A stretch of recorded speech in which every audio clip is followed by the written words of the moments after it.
பாண்டுரங்கனின் அதிதீவிர பக்தர்களுள் ஒருவர் நாமதேவர். நாமதேவர் பண்டரிபுரத்தில் கிருஷ்ணனின் பக்தன்.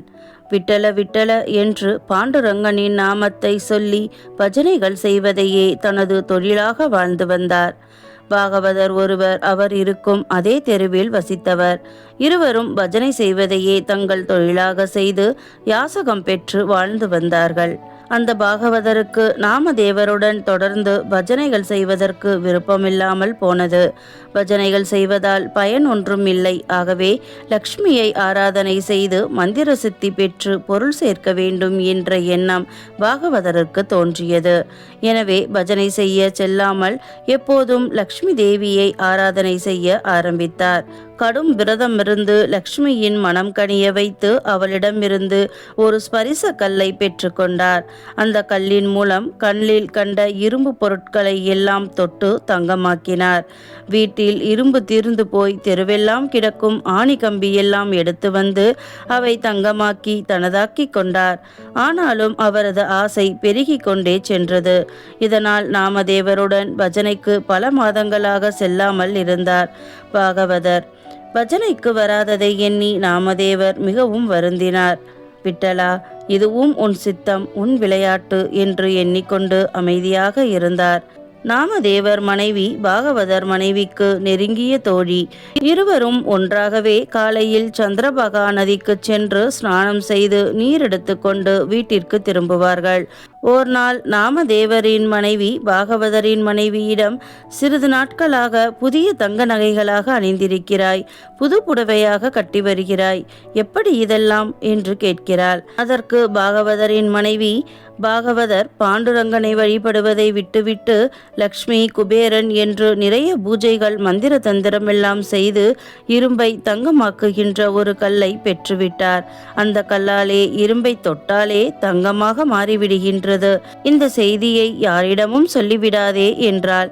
அனைத்தையும் கேட்ட நாமதேவரின் மனைவி, எங்களது வீட்டில் வறுமை தாண்டவமாடுகிறது. பணம் சம்பாதிக்காமல் எப்போது பார்த்தாலும் பஜனை பஜனை என்று விட்டலன் நாமம்தான் வீட்டில் கேட்கின்றது. நானும் எனது அம்மாவும் தான் தினமும் யாரிடமாவது யாசகம் பெற்று சமையல் செய்கிறோம்.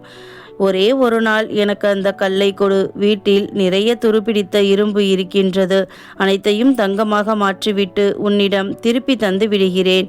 இதனால் என் வீட்டிலும் வறுமை இல்லாமல் இருக்கும் என்று அந்த கல்லை கேட்டாள். பாகவதரின் மனைவியும் சம்மதித்து பாகவதருக்கு தெரியாமல் அந்த கல்லை நாமதேவரின் மனைவியிடம் கொடுத்தாள். நாமதேவரின் வீட்டில் இருந்த நிறைய ஊசிகளும் இரும்பு துண்டுகளும் தங்கமாயின. இதனை கண்ட நாமதேவர் தன் மனைவி இரும்பை தங்கமாக்குவதை கவனித்து பதறினார். விவரங்களை கேட்டு தெரிந்து கொண்டார். பண ஆசை தன் மனைவியையும் பாகவதரை போலவே மாற்றிவிடுவதை அறிந்து வாடினார். விட்டலா என்று கத்திக்கொண்டே அந்த மந்திர கல்லை தனது மனைவியிடமிருந்து பிடுங்கி ஓடிய நாமதேவர் சந்திரபாகா நதியில் வீசி எறிந்தார். நதியின் ஆழத்தில் கல் விழுந்து மறைந்தது. நாமதேவர் அமைதியாக வீடு திரும்பினார். அவரின் மனைவி பாகவதர் மனைவியை பயத்தினால் அன்று சந்திக்கவில்லை. மறுநாள் வழக்கம் போல பாகவதர் பூஜைக்கு அமர்ந்தார். கல்லிருந்த பேழையை கண்ணில் ஒற்றிக்கொண்டு லக்ஷ்மியை பிரார்த்தித்து திறந்தார். உள்ளே கல்லில்லை. மனைவியிடம் கேட்டு விசாரித்து உண்மையை தெரிந்து கொண்டார். நெருப்பாக அவளை திட்டி தீர்த்தார். நாமதேவர் வீட்டிற்கு வந்து, எங்கே என்னுடைய மந்திரக்கல், அதனை உடனே கொடு என்றார். பாகவதரை அமைதிப்படுத்திய நாமதேவர் பகவான் மீது செய்யும் பஜனையின் புண்ணிய பலன்களை எல்லாம் எடுத்து கூறி மீண்டும் பாகவதம் செய்ய வருமாறும் இந்த கல்மேல் உள்ள ஆசையை விடுமாறும் எடுத்து கூறினார். அதை கேட்கும் நிலையில் அந்த பாகவதர் இல்லை. வானுக்கும் பூமிக்குமாக குதித்து கொண்டு, என் கல்லை கொண்டு வா என்று நச்சரிக்கவே அது சந்திரபாகா நதியில் போடப்பட்டதை நாமதேவர் சொன்னதும் பாகவதர் நதிக்கு ஓடினார். என் கல், என் கல் எங்கே, அதை இப்போதே தா என்று பித்து பிடிக்காத குறையாக கத்தினார் பாகவதர். நாமதேவரையும் விட்டலனையுமே வாய்க்கு வந்தபடியெல்லாம் தாழ்வாக ஏசினார். விட்டலனை பாகவதர் திட்டுவதை கேட்ட நாமதேவர் வருத்தமடைந்தார். பாகவதரே, என்னோடு வாருங்கள் என்று அவர் கையை பிடித்து இழுத்து கொண்டு நதிக்குள் இறங்கினார். விட்டலா, நான் செய்த தவறினால் இந்த பாகவதர் உன்னையும் திட்டுகிறார். என்னை மன்னித்து விடு. இந்த பாகவதரின் கல் மீண்டும் கிடைக்க அருள் புரிய வேண்டும் என்று சொல்லி நதியில் மூழ்கி கைக்கு கிடைத்த கல்லையெல்லாம் எடுத்து பாகவதரிடம் கொடுத்தார். இதில் உங்களது கல் எது என்று பார்த்து நீங்கள் எடுத்துக்கொள்ளுங்கள் என்று நீட்டினார். நாமதேவரின் கை நிறைய பெரிய பெரிய மந்திர கற்கள். நாமதேவரின் சக்தியையும் பாண்டுரங்கன் மகிமையையும் இமைக்கும் நேரத்தில் புரிந்து கொண்டார் பாகவதர். கற்களை வாங்கி நதியில் வீசிய பாகவதர் நாமதேவர் காலடியில் விழுந்தார். மீண்டும் விட்டலனின் ஆலயத்தில் நாமதேவரோடு பாகவதர் பஜனைகள் செய்ய ஆரம்பித்தார். உண்மையான பக்தி எங்கிருக்கின்றதோ அங்கே கடவுள் நிச்சயமாக அருள் புரிவான். விட்டல விட்டல பாண்டுரங்கா, ஓம் நமோ நாராயணாய. நாமதேவர் இறைவன் பாண்டுரங்கனுக்கு ஊட்டிவிடுவதும் பாண்டுரங்கன் நாமதேவருக்கு ஊட்டிவிடும் அளவிற்கு இருவரும் மிகச்சிறந்த நண்பர்கள். ஆயினும் இறைவனை பற்றிய உள்ளார்ந்த உண்மையை நாமதேவர் முழுதாக உணரவில்லை என்பதை அறிந்த விடோபா அதை அவருக்கு உணர்த்த விரும்பினார். ஞானேஸ்வரரும் நாமதேவரும் தங்கள் புனித யாத்திரையை முடித்துவிட்டு திரும்பிய போது கோரா கும்பர் தனது இடத்தில் அனைத்து ஞானிகளுக்கும் ஓர் விருந்து வைத்தார். அங்கு ஞானேஸ்வரரும் நாமதேவரும் இருந்தனர். விருந்தில் ஞானேஸ்வரர் கோரா கும்பருடன் இணைந்து ஒரு நாடகம் நடத்த நினைத்தார். அவர் எல்லார் முன்னிலையிலும் கோராவை பார்த்து, நீங்கள் ஓர் குயவர், தினமும் பானைகள் செய்து பக்குவப்படுத்திய மற்றும் பக்குவப்படுத்தாத பானைகள் எது என்று சோதனை செய்கிறீர்கள். உங்கள் முன் அமர்ந்திருக்கும் ஞானிகள் நம்மை படைத்த பிரம்மன் உருவாக்கிய பானைகள். இவர்களை உங்கள் பாணியில் சோதனை செய்து பக்குவமடைந்த ஞானிகளையும் பக்குவம் அடையாத ஞானிகளையும் கண்டுபிடித்து சொல்லவும் என்றார். கட்டளையை மேற்கொண்ட கோரா தான் அவற்றை அவ்வாறே செய்வதாக கூறி பானைகளின் சப்தத்தை வெளிப்படுத்தும் கோலை எடுத்துக்கொண்டார். அதை ஒவ்வொருவர் தலையிலும் பானையை பரிசோதிப்பது போல தட்டி பார்த்தார். எல்லா ஞானிகளும் கோரா செய்யும் சோதனைக்கு பணிந்து ஒத்துழைத்தனர். கோரா நாமதேவரை நெருங்கிய போது அவர் கோபத்துடன், ஏய் குயவனே, என்னை உன் கையில் உள்ள கோலால் தட்டி பார்க்க உனக்கு என்ன அருகதை இருக்கிறது என்று கேட்டார். கோரா ஞானேஸ்வரரிடம், சுவாமி, மற்ற எல்லா பானைகளும் பக்குவமடைந்துள்ளன. இந்த ஒன்று மட்டும், அதாவது நாமதேவர் மட்டும் பக்குவமடையாத நிலையில் இருக்கின்றார் என்றார். அங்கு கூடியிருந்த ஞானிகள் அனைவரும் இதை கேட்டு சிரித்துவிட்டனர். அவமானம் தாங்காமல் நாமதேவர் தான் வணங்கும் விட்டலனிடம் ஓடிச் சென்றார். ஏனெனில் விட்டலர் நாமதேவர் நெருங்கிய நண்பர்கள். விளையாடுவது, சாப்பிடுவது, தூங்குவது போன்ற பல விஷயங்களை இருவரும் ஒன்றாகவே செய்தனர். நாமதேவர் தனக்கு நேர்ந்த அவமானத்தை பாண்டுரங்கனிடம் கூறினார். எல்லாம் அறிந்த விட்டலன் ஒன்றும் அறியாதது போல் நாமதேவரை பரிதாபமாக பார்த்து கோரா கும்பர் வீட்டில் நடந்தவற்றை விசாரித்தார். எல்லாவற்றையும் கேட்ட விட்டலன், எல்லோரும் கோலால் தட்டுவதற்கு சம்மதித்த போது நீ மட்டும் ஏன் ஒத்துழைக்கவில்லை? எல்லா பிரச்சனைகளுக்கும் இதுதான் காரணம் என்றார். இதை கேட்ட நாமதேவர் இன்னமும் எரிச்சலாகி, நீங்களும் அவர்களுடன் சேர்ந்து என்னை பரிகாசம் செய்கிறீர்களா? எல்லோரையும் போல நானும் ஏன் பணிய வேண்டும்?